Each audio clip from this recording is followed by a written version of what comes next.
We brought in waste management expert Antonis Mavropoulos to give us some trash talk. He's president of the International Solid Waste Association. I began by asking him what impact China could have on changing the way the world takes out its rubbish. China produces 15% of the total waste in the world, roughly 300 million tons of waste per year. So whatever solutions or problems exist in China, they create immediately planetary impacts. So how much of a toll could we be talking about then when it comes to the economy? Good waste management, as we say, sustainable waste management, creates a lot of benefits for the society, but instead of that, problems in waste management create a lot of cost. We are having roughly two types of costs. Environmental costs related to the problems in water, in soil, in air pollution, and then health costs related with the health impacts of improper waste management. Just to give you an idea, only in Napoli, in Campania, Italy, the health problems related to improper waste management were roughly $12 billion for the last 10 years. And there's recently, I read in a study made by a Chinese university, in Beijing, the cost of improper waste management goes around $4.5 billion until 2020. So it's a huge cost.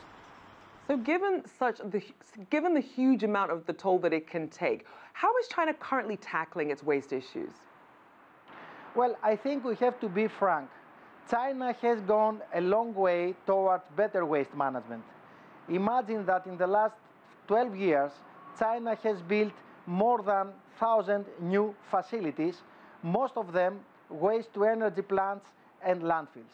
However, this is not enough, because this is just to dispose of the waste and get rid of the most obvious impacts.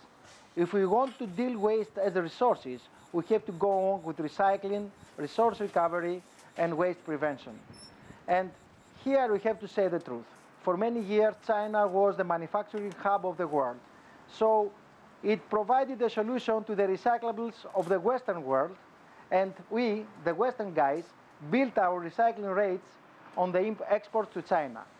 This is the reason that China has underestimated and has not developed its own domestic recycling market.